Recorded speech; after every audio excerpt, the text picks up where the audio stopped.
تو یہ جناب عبد المطلب کا ایک بڑا کارنامہ تھا کہ انہوں نے چاہے زمزم کی ڈسکوری کی۔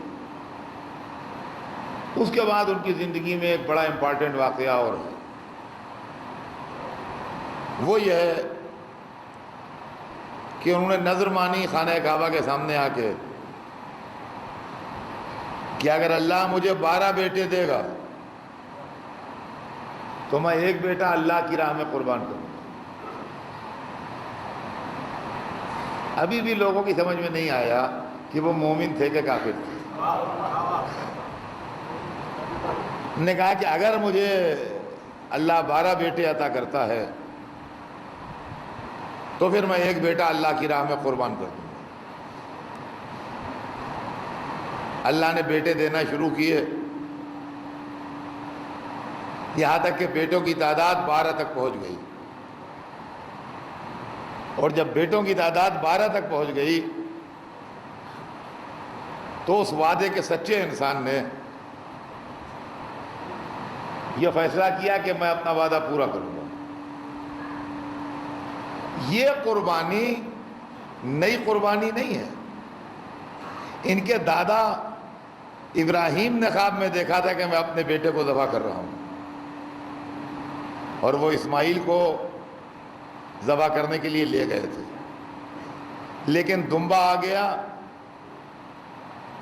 اور قربانی نہیں ہوئی۔ اسماعیل کی جان بچ گئی، دمبا آ گیا اور وہ قربانی اس وقت ملتوی ہو گئی۔ اور قرآن مجید میں بھی جو جملہ کہا گیا وہ یہی کہا گیا وَفَدَيْنَاهُ بِذِبْحٍ عَظِيمٍ، ہم نے اس لیے فدیہ بھیج دیا کہ اب ذبح عظیم ہوگا۔ یعنی جیسے آپ کسی پروگرام کو یہ کہہ کے ملتوی کر دیں کہ ہم نے یہ پروگرام اس لیے ملتوی کر دیا ہے کہ اب ہم اس کو بڑے پیمانے پر کریں گے، ہم اس کو بڑے پیمانے پر کریں گے۔ اور خدا کی قسم عالم اسلام نے اہل بیت کی دشمنی میں وہ ٹھوکریں کھائی ہیں۔ میری سمجھ میں نہیں آتا، میں جب کتابیں پڑھتا ہوں تو بعض وقت تو میرے دماغ میں یہ خیال آتے ہیں کہ یہ جاہل لوگوں کو، جن کے اندر اتنی سی تمیز بھی نہیں تھی کہ کسی بات کو ڈھنگ سے سوچ سکیں، کہ علماء اسلام کا ٹائٹل کس نے دے دیا۔ اس لیے کہ ہمارے یہاں چھوٹے بچے بھی اگر اس طرح کی بات کریں تو ہم کو ڈانٹ دیں گے، جھڑک دیں گے، کیا جہالت کی باتیں کرتے ہیں۔ حسین کی قربانی کو ذبح عظیم نہ کہنا پڑے، اس لیے علماء اسلام اس کے قائل ہو گئے کہ دمبا جو ہے اس کی قربانی ذبح عظیم ہے۔ اور میں آپ کو سناتا ہوں، سن کے دماغ کے کسی گوشے میں ڈالے رہیے اس بات کو کہ دمبے کی قربانی کو ذبح عظیم لکھنے والے علماء نے کیا لکھا ہے۔ کہنے لگے دمبا اس لیے عظیم کہا گیا کہ وہ جنت کا دمبا تھا اور جنت کی گھاس چرتا تھا خوب، لہذا جنت کی گھاس چر چر کے بہت تگڑا ہو گیا تھا۔ چونکہ بہت تگڑا تھا اور خوب چربی چڑھی ہوئی تھی اس پر، اس لیے قرآن نے اس کو عظیم کہا ہے۔ میں سمجھوں گا خدا سمجھے ان لوگوں سے کہ جن کی لذت کام و دہن اور شکم سے آگے بڑھی نہ فکر، تو گوشت اور چربی اور کھانے پینے کے چکر میں رہ گئے۔ یہ قرآن ہے جہاں آدمی ادھر سے ادھر ہل نہیں سکتا۔ دو لفظیں ایک ساتھ رکھ دیں اتنی سی آیت میں، وَفَدَيْنَاهُ بِذِبْحٍ عَظِيمٍ، ہم نے اس کا فدیہ بھیجا، ادھر ذبح عظیم۔ عظیم و فدیہ ایک ساتھ جمع نہیں ہو سکتے۔ فدیہ ہمیشہ حقیر چیز ہوتی ہے، صدقہ جسے آپ کہتے ہیں اپنی زبان میں۔ عظیم ہمیشہ بڑی چیز ہوتی ہے۔ جو فدیہ ہوگا وہ عظیم نہیں ہوگا، جو عظیم ہوگا وہ فدیہ نہیں ہوگا۔ سمجھے آپ؟ عربی میں جس کو فدیہ کہتے ہیں، ہاں اس کو اپنی اردو میں صدقہ کہتے ہیں۔ کسی آدمی کا لڑکا بیمار ہے یہ تو بڑی بات آسان بات ہے کہ آپ نے اس سے کہا کہ بھائی لڑکا اچھا نہیں ہو رہا ہے، اس کا بخار اتر نہیں رہا ہے، آپ ایک جانور قربان کر دیجیے، بکرا ذبح کروا دیجیے، غریبوں کو کھلا دیجیے، انشاءاللہ بچے کو شفا ہو جائے گی۔ تو بچے کے شفا ہونے کے لیے بکرا تو ذبح ہو سکتا ہے، لیکن اگر آپ بکرا پالے ہوئے ہوں بیمار ہو جائے تو یہ کہیے گا کہ لڑکے کو قربان کر دیے بکرا بچ جائے؟ ہمارا کوئی عقل کی بات ہے؟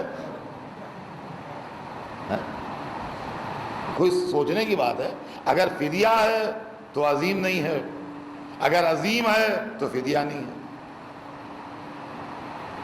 کیسے جاہل ہیں یہ علماء اسلام جن کو عربی گرامر کی ABCD نہیں معلوم اور دعویٰ ان کو عرب ہونے کا۔ ہم انڈین لوگ سمجھتے ہیں بے عربی میں ایک ایسا پریپوزیشن ہے جو 17 معنوں میں استعمال ہوتا ہے، اس کے 17 یوز ہیں۔ ایک یوز اس کا یہ بھی ہے کہ ریزننگ دیتا ہے۔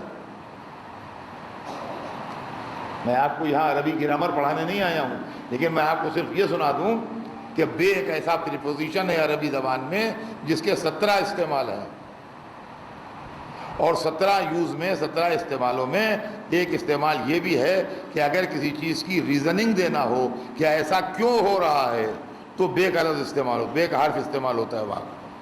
یہاں پر جو بے استعمال ہے وہ فدینا ہو بے ذبح عظیم، یہ بے ریزننگ دے رہا ہے۔ وہ فدینا ہو میں ایک بات پوری کر دی گئی، ہم نے اس کا فدیہ دیا۔ کیا چیز فدیے میں آئی؟ دمبا۔ بات سمجھ میں آتی ہے؟ اسماعیل کا فدیہ کیا ہوا؟ دمبا۔ اسماعیل کا قربان کیا چیز ہوئی؟ دمبا۔ وہ فدینا ہو، ہم نے اس کا فدیہ بھیج دیا۔ وائی؟ کیوں؟ ریزننگ کیا ہے اس کی؟ بے ذبح عظیم، اس لیے فدیہ بھیجا کہ اب اس نسل میں ذبح عظیم ہو، اب اس نسل میں ذبح عظیم ہو۔ اور ذبح عظیم سے مراد واقعہ ہے کربلا ہے، جو اس کو رب عظیم نے عظیم کہا۔ تو عزیزان گرامی، جناب ابو طالب نے، عبد المطلب نے منت مانی کہ میرے لڑکے 12 ہو جائیں گے تو میں ایک لڑکا قربان کروں گا۔ 12 لڑکوں کی تعداد پوری ہوئی۔ عبد المطلب اپنے وعدے کے پکے اور سچے تھے، انہوں نے کہا کہ میں اپنا ایک لڑکا اللہ کی راہ میں قربان کروں۔ اب 12 بیٹوں میں کس کو قربان کریں؟ تو لڑکوں کے نام پر قرعہ ڈالا گیا، 12 کے نام پر قرعہ ڈالا گیا کہ 12 میں سے کس کو قربان کریں۔ تو نام نکلا حضرت عبداللہ کا، رسول اللہ کے والد۔ عبد المطلب نے فیصلہ کیا کہ عبداللہ کو قربان کریں گے۔ عبداللہ کے لیے تاریخ لکھتی ہے کہ اپنے زمانے کے سب سے حسین، سب سے خوبصورت، سب سے بااخلاق اور سب سے زیادہ وجیح نوجوان تھے۔ عبداللہ کے نام نکلنے سے مکے میں صف ماتم بچ گئی، ہر گھر میں تلاطم ہو گیا۔ کیا عبداللہ ذبح ہو جائیں گے؟ کیا عبداللہ ذبح ہو جائیں گے؟ کیا عبداللہ قربان ہو جائیں گے؟ کیا عبداللہ ہم میں نہیں رہیں گے؟ ہر گھر میں صف ماتم بچ گئی یہ سن کے کہ عبداللہ کے نام پر قرآن نکلا۔ عبداللہ کی ننیال والے آئے، کہا عبد المطلب ہم یہ نہیں کہتے کہ تم اپنی نظر پوری نہ کرو، لیکن ہمارا ایک سجیشن ہے، تم اب دوسرا ایک قرعہ ڈالو عبداللہ اور اونٹوں کے بیچ میں، کہ عبداللہ کے بدلے اونٹ قربان کر دیے جائیں تو تمہاری نظر پوری ہو جائے۔ اگر یہ قرعہ نکل آئے تو اونٹ قربان کر دو، عبداللہ بچ جائیں، اس لیے کہ لوگ تڑپ رہے ہیں عبداللہ کی قربانی کو سن کے۔ عبد المطلب نے اس تجویز کو مان لیا، قرعہ ڈالا گیا، عبداللہ کے 10 اونٹ قربان کیے جائیں کہ عبداللہ قربان کیے جائیں۔ قرعہ نکلا عبداللہ۔ قبیلے والے آگے بڑھے، قوم والے آگے بڑھے، مکے والے آگے بڑھے۔ عبد المطلب 10 اونٹ اور بڑھا دو، 20 اونٹ۔ دوسرا قرعہ پڑا، عبداللہ 30، عبداللہ 40، 10 اونٹ بڑھتے گئے۔ 50, یہاں تک کہ ہوتے ہوتے 90،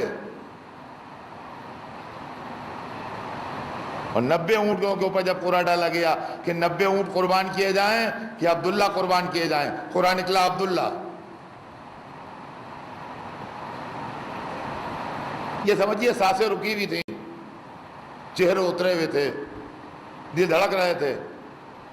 قبیلے والے آگے آئے، مکے والے آگے آئے، رشتہ دار سب آگے آئے، کہ عبد المطلب بس ایک بار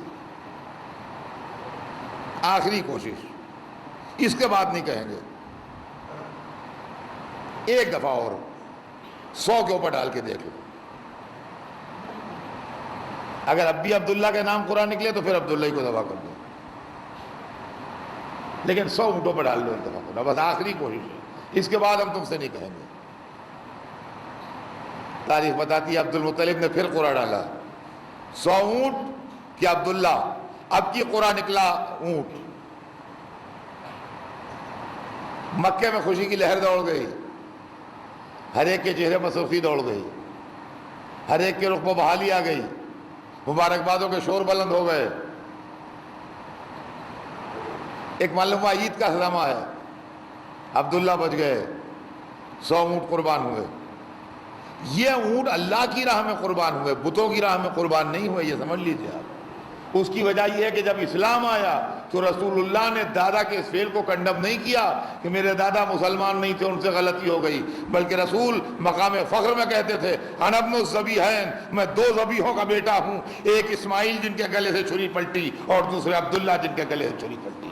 صلوات بھیجتے ہیں۔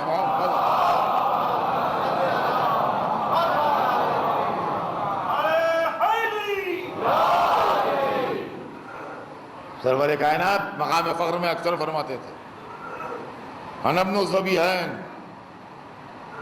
میں 2 ذبیحوں کا بیٹا ہوں، ایک ذبیح ابراہیم اسماعیل اور دوسرے ذبیح عبداللہ۔ لیکن اندازہ لگائیے آپ کے ریٹ اب بڑھ رہا ہے۔ اسماعیل والا معاملہ 1 دمبے پر طے ہو گیا، لیکن عبداللہ والا معاملہ 1 دمبے پر نہیں 100 اونٹوں پر جا کے طے ہوا۔ اب اس کے بعد قرعہ نہیں ڈالا جائے گا، ذبح عظیم ہی ہوگا۔ یہ جناب عبد المطلب کی زندگی کا دوسرا بڑا کارنامہ ہے جو تاریخ کے اندر ان کی عظیم خدمات کے ذیل میں لکھا ہے۔ عبد المطلب کی زندگی میں تیسرا اور آخری کارنامہ جو عبد المطلب کے بڑھاپے کا کارنامہ ہے، جس سال حضور سرور کائنات کی ولادت باسعادت ہوئی، وہ عبد المطلب کی زندگی کا آخری بہت شاندار اور بہت بڑا کارنامہ ہے جس کا تذکرہ تاریخ میں ہے، اور اس کا سیاسی پس منظر بھی تھوڑا سا آپ لوگ سمجھ لیں کہ کیا ہے۔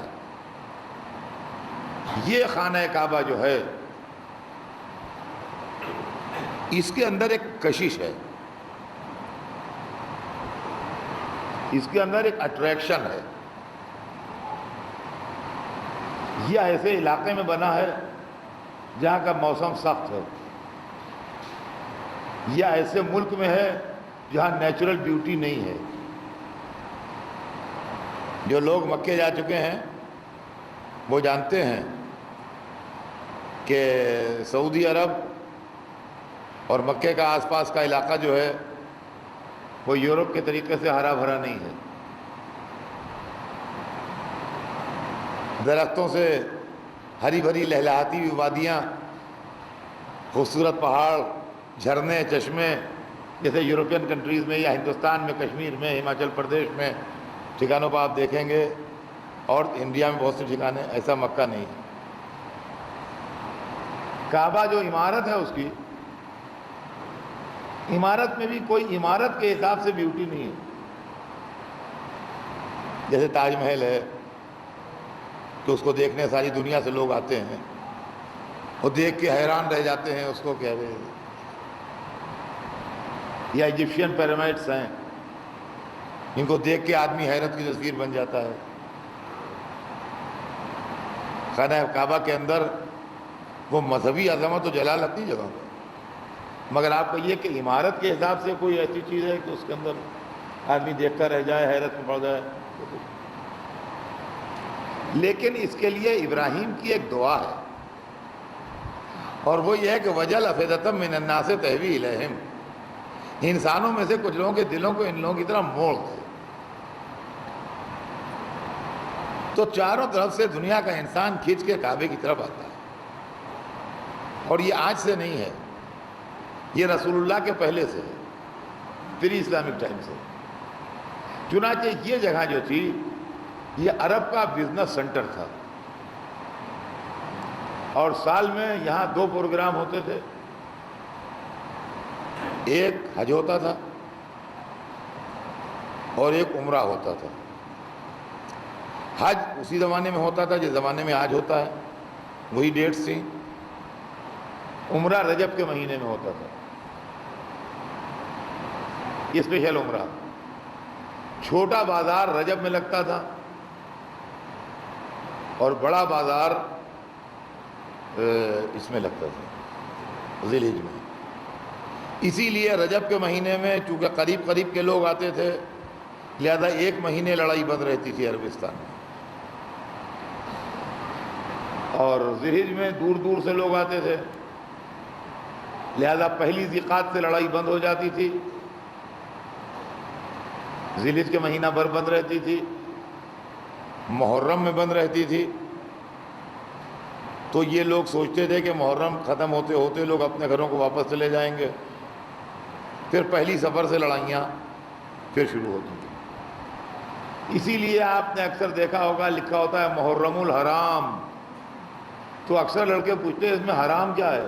وہ حرام حلال اس کا مذہبی سمجھتے ہیں، جیسے کہ جھوٹ بولنا حرام ہے، شراب پینا حرام ہے۔ تو محرم الحرام مطلب حرام اس لیے لگا ہے اس کے اندر کہ اس کے اندر لڑنا بھیڑنا حرام ہے۔